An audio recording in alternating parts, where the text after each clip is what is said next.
Some people say a man is made out of mud.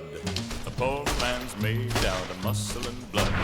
Muscle and blood and skin and bones. A mind that's weak and a back that's strong. You load 16 tons. What do you get? Another day older and dead. St. Peter, don't you call me, 'cause I can't go. I owe my soul to the company store. This town ain't big enough for the two of us. Well, this isn't how I expected to spend my Sunday. I picked up my shovel and I walked to the mine. What the shit, man? A number 9 and the straw boss said, well, to bless my soul, you load 16 tons. What do you get? Another day. May there be a hell St. for you. Peter, don't you call me, 'cause I can't go. I owe my soul to the company store.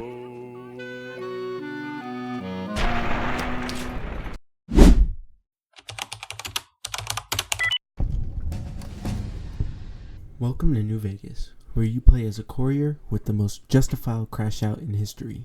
The game starts with the best cinematic I've ever seen, as it shows you a taste of what the post-apocalyptic Mojave is going to be like. You're not there though, as you're outside of Vegas, tied up with a man named Benny in front of you. This charismatic fucker decided to rob you of a platinum chip you were supposed to deliver and leaves you out to die by shooting you in the face. The game was rigged from the start. You are awakened in a bed by the man who saved you, Doc Mitchell. You're awake. How about that? Whoa, easy there, easy. You've been out cold a couple of days now. Why don't you just relax a second? He asks you a few questions, then you get to customize your character. Here's where your special stats come in. These stats determine how your character is handled. You have 10 strength, you can carry anything, swing anything, and hold big ass guns.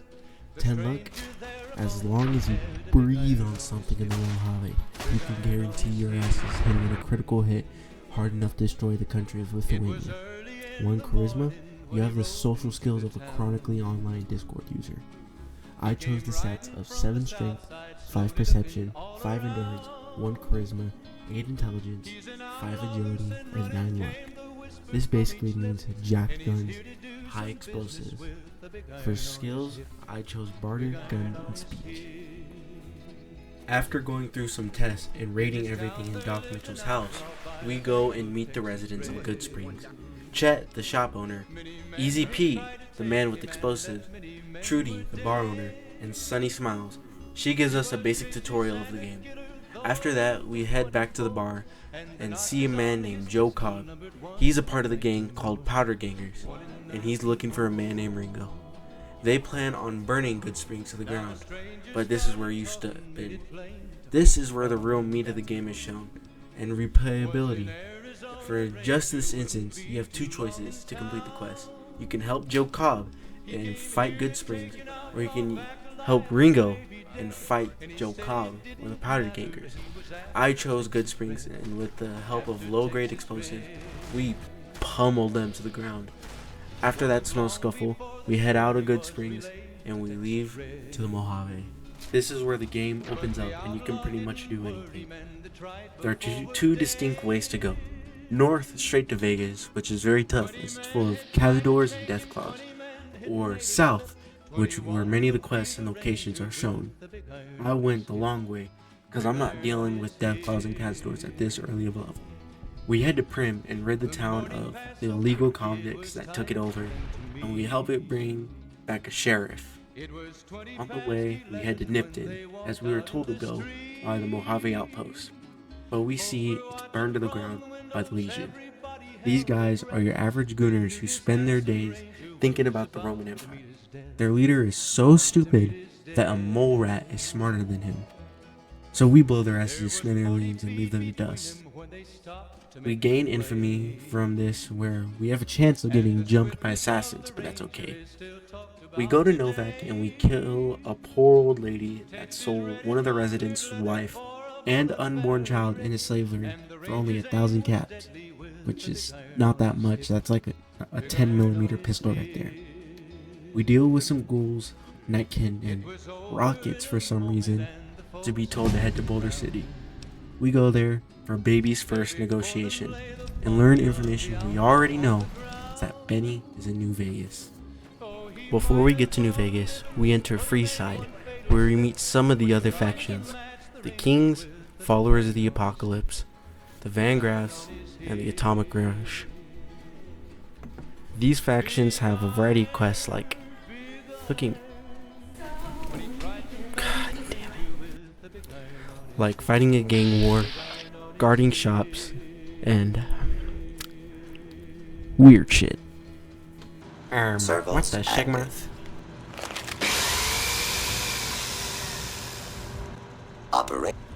I can't feel my legs. After doing all that, we gather enough caps to be able to enter New Vegas itself, where there are 3 main casinos. But the main one we're going to right now is the Tops, where we meet the man of the hour.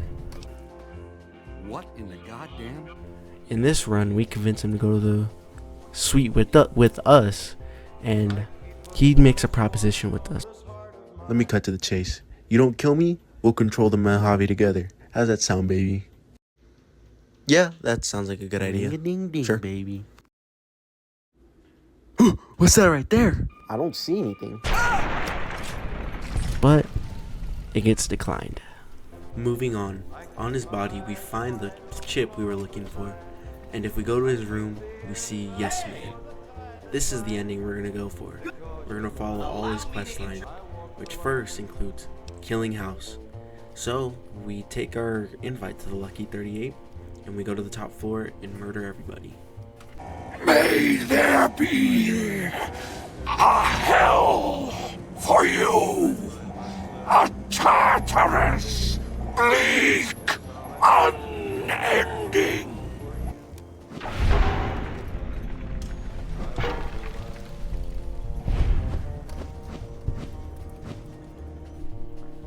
After attending to that business, we go ahead and plug Yes Man into Mr. House.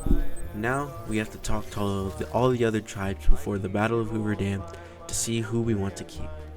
We also have to head to Caesar's Legion to turn on the Assaultrons that we're going to use for the battle. We're not going to use any of the other tribes, they're just if we want to keep them. First off, let's look at some of those other factions. We go to the Gomorrah, and it's just a dirty place. It's very gross. Lots of hookers and gambling. I don't mind the gambling, but it's dirty. We help them out because you get free chips and, have a little gambling addiction. But besides that, then we move on to the Boomers. We help them because they can actually bring some serious support with the bomber that we help fix up. The Great Khans, we just slaughter all of them because we don't like Caesar's Legion. They're gross. The Brotherhood of Steel, we help just so we can get power armor training. As soon as we get that, we blow up their building because they're weird. I don't like them at all. Not in this game though. We return to Yes Man, where it gives us one more task: to defend President Kimball. We do that, but before we go into the Battle of Hoover Dam, we have some DLCs to finish.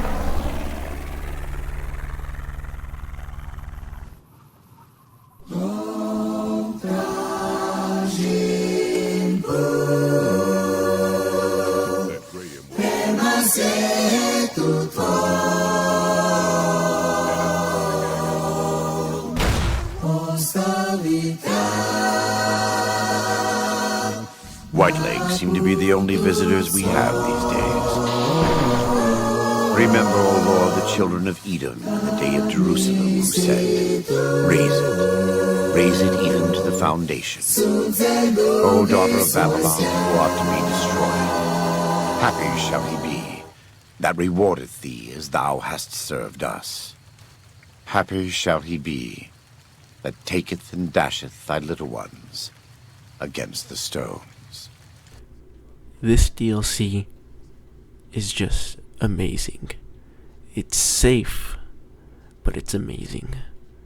The level of complexity that one man has, Joshua Graham, and his demons that he fights every day, It's immaculate. You start this DLC with the Happy Trail Caravan Company, but they get invaded by a white horse. You're the only survivor. You get brought back to Joshua, where he gives you tasks to get ready to invade the White Legs. You find some compasses, lunchboxes, medical supplies, and other things to help his invade. But there's another man, Daniel. He wants to leave Zion Valley and find refugee in a new world in the Mojave. This is when you are given a choice. Help Daniel or help Joshua. If you help Daniel, there's an uncertainty if the sorrows, if they'll make it. But if you invade with Joshua, you go on an invasion that make you no better than the white horses. But you can make it right with Joshua. At the end of this, you face off against him. This man, this general, Salt Upon Wounds, murdered Joshua's family, left him to rot, and after the Battle of Hoover Dam, the first fight, he was left with pitch and set on fire in the Grand Canyon. All of this man's pain, grief, guilt, he's gonna let it out on this guy. But you can convince Joshua not to kill him. Don't you? Outman. Kunaman mad. He kill all.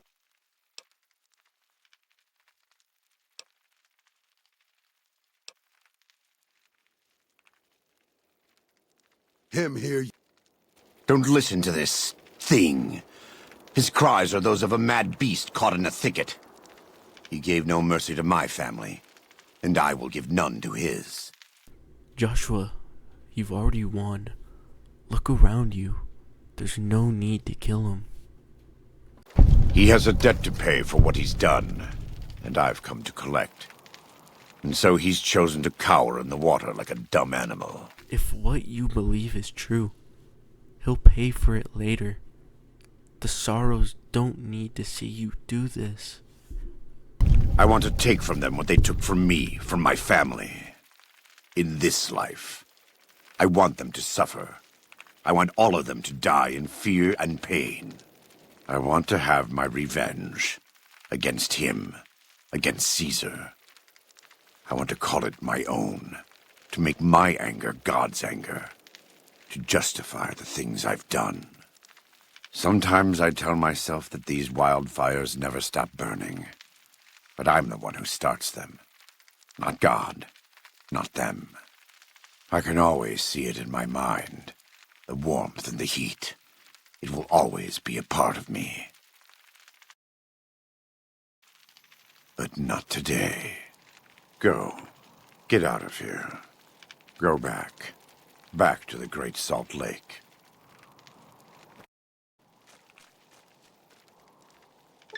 That's it. It's finished. Thank you for staying with me. I couldn't have done this on my own. Let's go find Daniel. And so it was that the conflict between the New Canaanites and the Whitelegs was finally resolved. The courier's involvement had tipped the scale, shifting the fragile balance of power.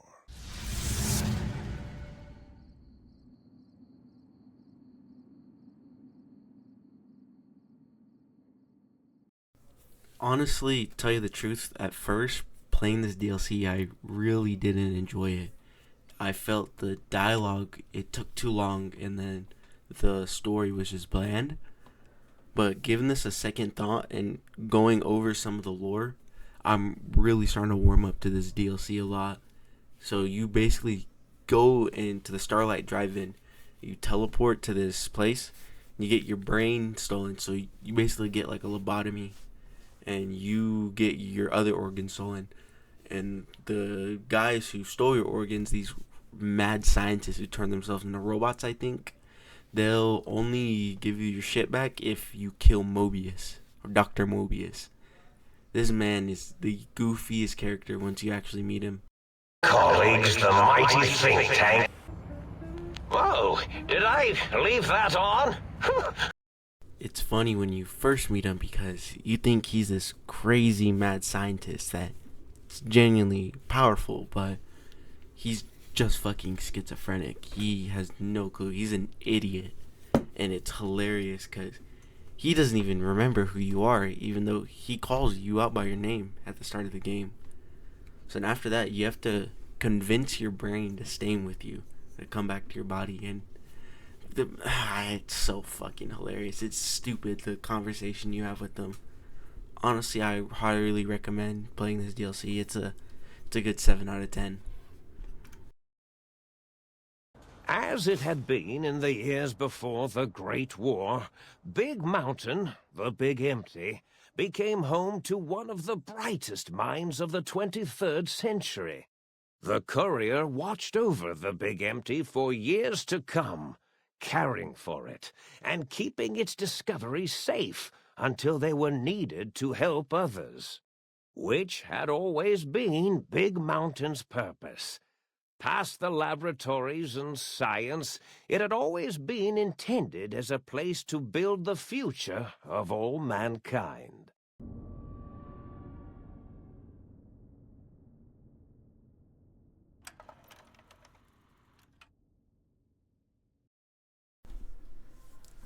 I just have one thing to say about Dead Money. Fuck that DLC and its piece of shit design. It has confusing maps, stupid dialogue, fucking almost impossible to do that shit on hard. I had to bump it down to normal for it to fucking work, alright? And then the only thing that's worth it about this DLC is the gold that you can get if you glitch. But besides that, I hate it. It's melee orientated, so if you don't have a melee build, you're fuck out of luck. It's stupid. I hate it so much. The design,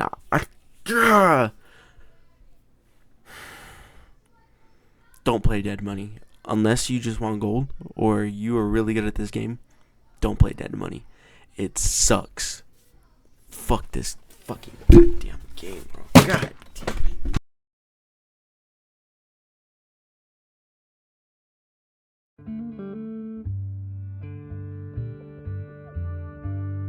Many in the Mojave think the divide's nothing but canyon and storm.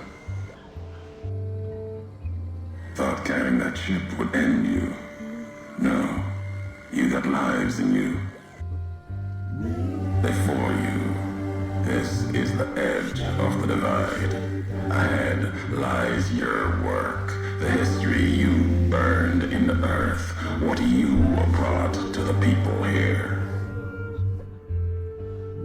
NCR saw the worth in that road you made. Staked a claim, whether it was wanted there or not. True elsewhere in the Mojave. And where the bear tries to cling to life, the Legion comes, bearing messages. Some brought by blade, others by couriers.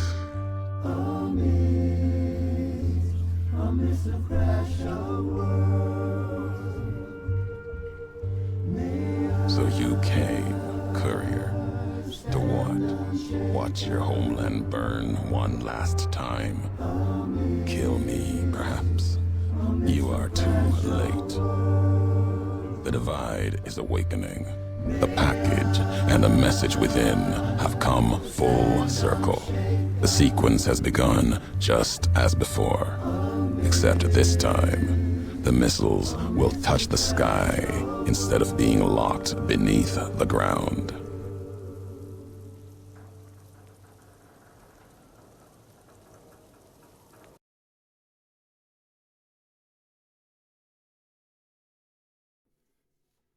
This DLC, I'm not gonna spoil at all.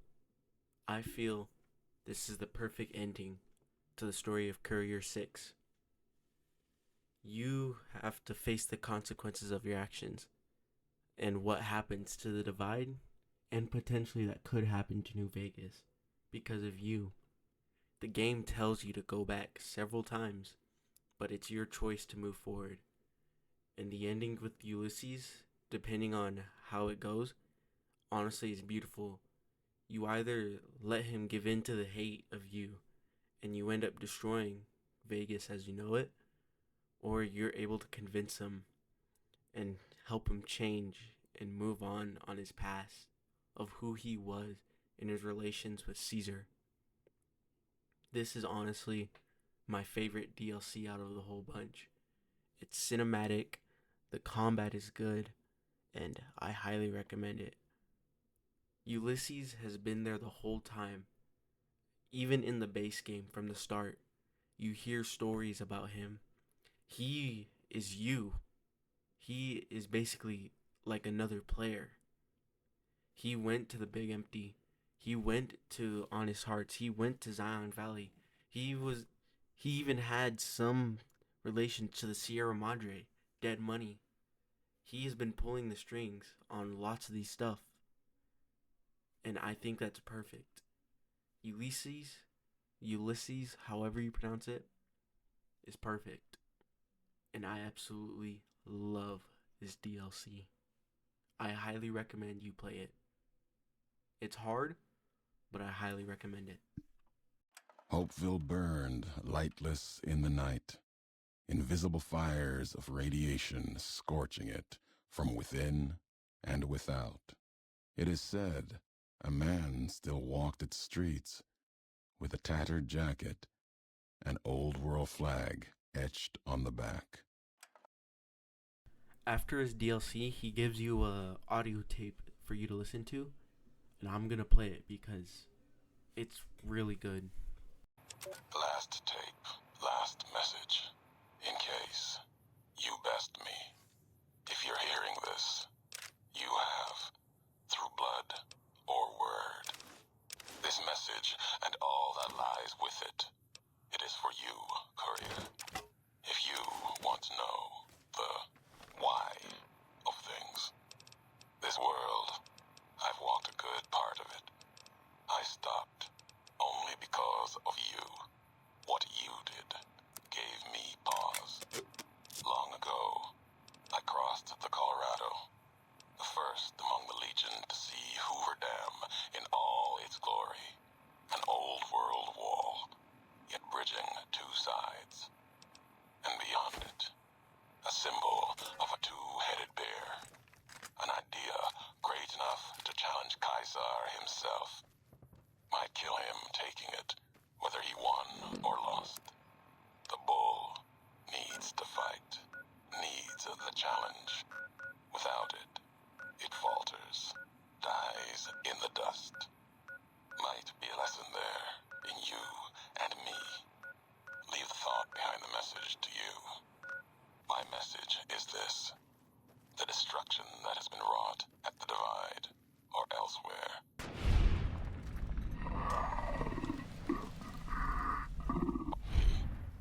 It can happen again. It will keep happening. If war doesn't change, men must change. And so must their symbols. Even is nothing at all. Know what you follow, courier. Just as I followed you to the end. Whatever your symbol, carry it on your back and wear it proudly when you stand at Hoover Dam. And just like he said, we're gonna wear our banner proudly. We're gonna wear Yes Man's banner at Hoover Dam. So let's get to that. First things first, at the start, we have to drive through towards the end of the dam to get to the Securitron army to power it up. We also have to implant Yes Man into the dam so that way he has control of it. After that, we push forward with long armies of Legion soldiers attacking us. We have some great Khans fighting against us too. We reach a certain point where we get help from the boomers and their bomber flies. After that, we finally get to the Legate's camp. This is Legate Manius, Caesar's right-hand man. He was replaced after Joshua Graham failed in the first battle, and he is deadly. He's one of the hardest bosses in this game, with insane melee damage, healing, and backup support from the Legion. If you seek to stand against He is me. the fiercest leaders of the Mojave.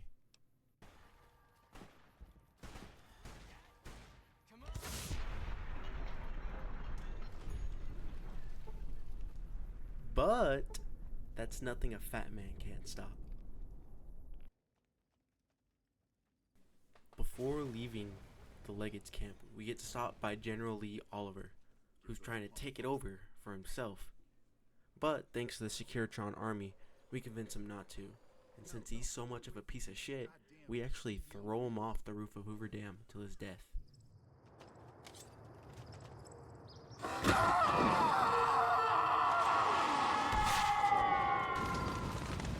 We finally control Vegas.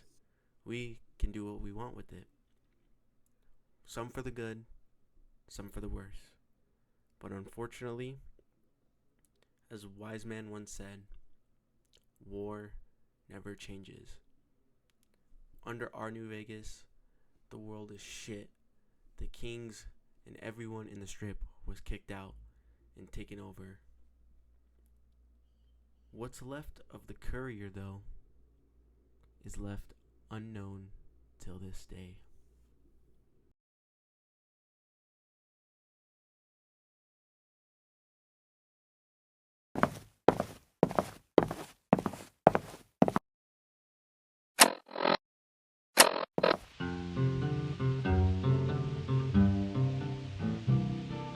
I don't want to set the world on fire.